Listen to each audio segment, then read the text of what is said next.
I know when you're in grief, it's hard to hear the words sometimes. Happy holidays, or Happy Thanksgiving, or even Merry Christmas. But holidays do come around every year. So we have to face them. We have to learn to possibly change the way we have viewed them in the present, different from the way we did in the past. So we have opportunities to make new memories by creating new traditions if we choose to make them happy days. Holidays are the way various major events are honored down through history. We know this. And our ability to celebrate them can add the value of modern times that bring attention to these time-honored traditions. All of the many holidays that may have been missed or were pushed past in the rush of life can now be savored on a slower pace in this world if we choose to.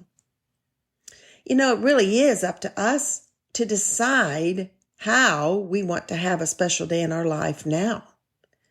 If the focus is upon the past holidays with loved ones that are now missing, we can miss the passing moments of the holidays present and how our own lives deserve to be lived fully.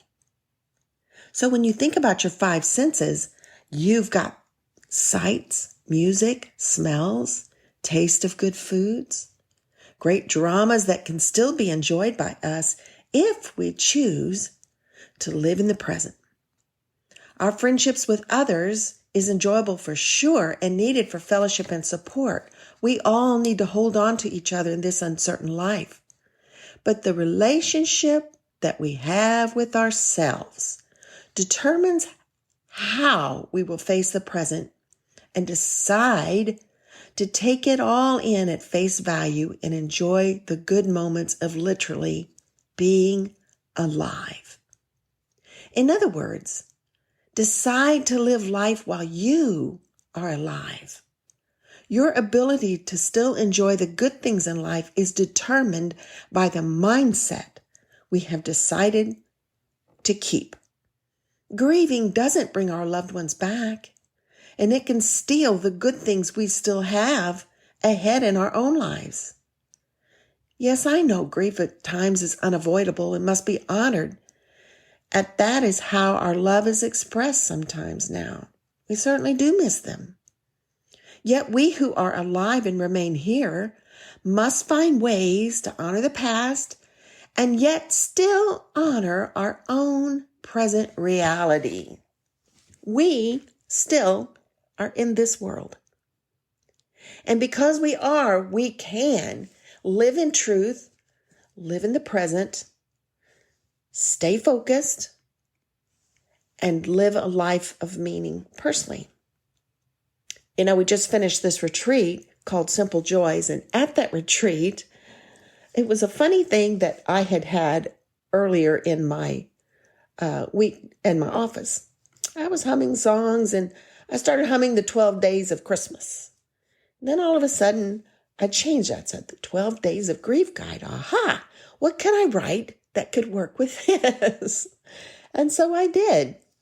And so I decided I would just write, on the first day of grief, God, my sister said to me, and here's the words that came, call family you never hear from. And it made me think, hey, wait a minute. Family's supposed to be calling us. They should be checking on us. And so if they don't, if they forget, if their life is so hectic in their own world, we can end up in the mully grubs for no reason. They didn't intentionally not call you. They just didn't because life was too crazy in their house. So this year, instead of waiting, it's up to us to decide we're going to take charge of our life, right? So how about we pick the phone up and start calling them? Oh, I bet you anything you can come up with a list here in 10 minutes of the people you've not heard from. Some of them maybe since the funeral. Some of them maybe since the last year this time. And some of them maybe never. But let's take initiative. Let's take the bull by the horns, so to speak. We run our life, right? We're in charge now. And so let's pick the phone up and let's start making phone calls. Call family you never hear from. You'll get a pleasant surprise when you do so. On the second day of grief, God, my sister said to me, write a happy list. Okay, now what's this happy list business? I don't feel happy. I'm upset. I'm mad. I'm a little bit crazy. No, you just need to center yourself. Remember the statement, I am here. This is now. I am safe. Pull yourself back together and look around you right now where you're sitting and think, well, I do appreciate having my Bible. Well, I do appreciate having air conditioning if you live in the South like I do. Well, I do appreciate having electricity. I do appreciate having running water in a toilet. And I do have something to eat today. I do appreciate having a comfy robe. There are good things. There are happy things that bring you comfort if you decide to focus on them. So write a happy list. On the third day of grief, God, my sister said to me, learn a new skill. What you going to do today? You're just going to try to be by yourself, and if you do, you're liable to slide downward unless you put something in place. Like, I need to read a new book. Maybe I'm going to play this puzzle right here. Maybe I'm going to work on this puzzle right here. Or maybe I'm going to make a craft I never have before. I'm going to paint rocks. I'm going to crochet a bedspread. I'm going to take some outrageous idea and decide to tackle it. Learn a new skill. You can do that. It will take your mind off of what you don't have and put it on your hands and what you do have in your hands right now. I promise it helps. On the fourth day of grief, God, my sister said to me, do self-care. I think that's a lesson all by itself, self-care. And many of us in grief don't take the time. We're too busy running and doing and focused on other things and staying busy. We forget we need self-care. So nurture yourself this holiday, whatever that might look like to you. Nurture yourself. On the fifth day of grief, God, my sister said to me, bake something from scratch. When's the last time you turned your oven on? I'm not kidding. Get in the kitchen, roll your sleeves up, put on a pretty apron, and decide you're going to make something maybe you never have made it before. But you're going to try. For who? No one's coming over. For yourself, darling. For yourself. You deserve to be spoiled. And you're the mama now. You're the one in charge now. You're the one who can say, okay, I'm going to make this. I've always wanted to try this and I never have. Well, this Thanksgiving season, I'm going to try it. It's time. Bake something from scratch. On the sixth day of grief, God, my sister said to me, make some art. I'm going to do something different this year. I always celebrate Thanksgiving at my table with honoring Native Americans. I always have with my grandkids since they were little. Well, now they're full-grown adults and they fully expect me to do something, and I am ready. But this year I'm going to add some little special treasure to the table. I have picked out 6 smooth stones. Not 5 like David did in the Bible. No, 6 because there are 6 family members in my little precious family. And I'm going to paint a scripture on each one of them and put their name on it. And it's going to be at each place setting. So I'm making some art that's going to bring me joy when everybody sits down and finds their surprise that's intentionally made just for them. On the 7th day of grief, God, my sister said to me, tell a memory. Okay, well, I don't know anybody to tell something to. Well, you could write a memory down. You could write every detail about that memory of your loved one. Something to preserve it other than your own mind.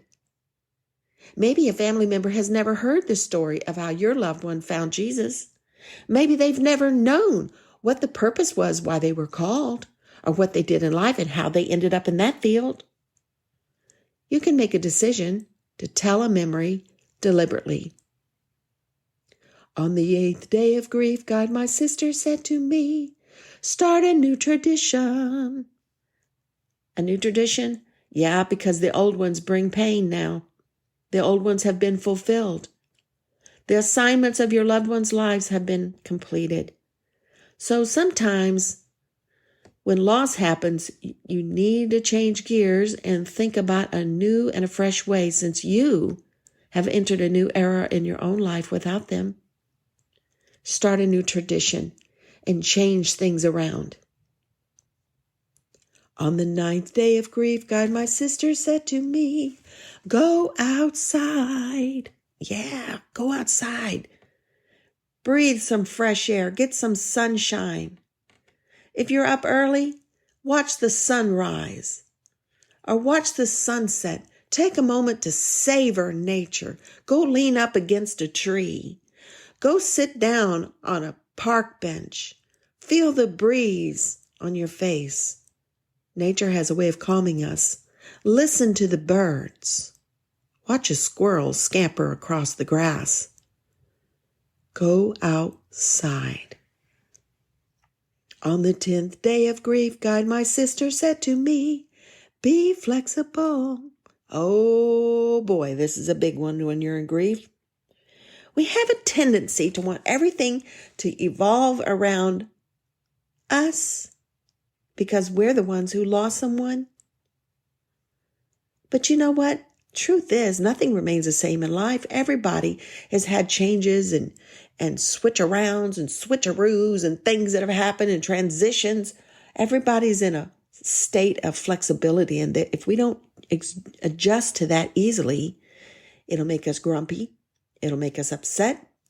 And then before we know it, the big bad train engine comes roaring at us again with what I have lost.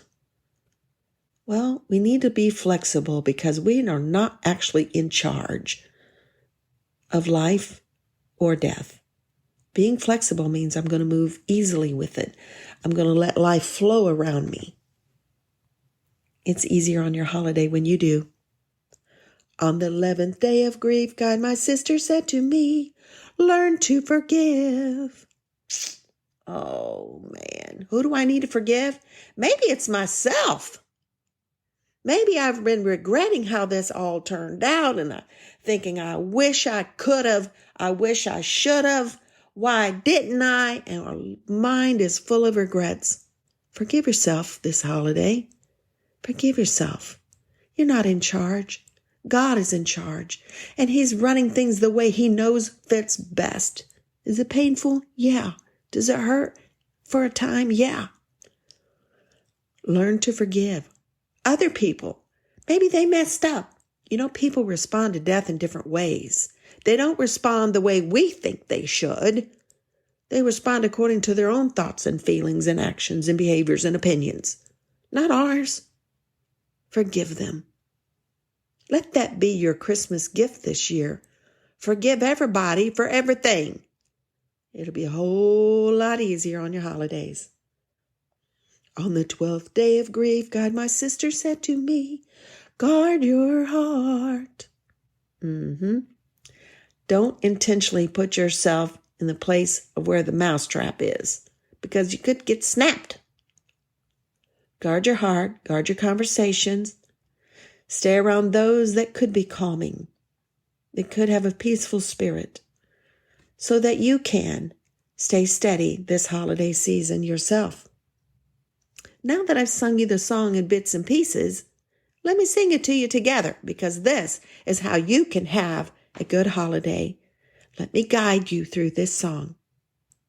On the first day of grief, God, my sister said to me, call family you never hear from.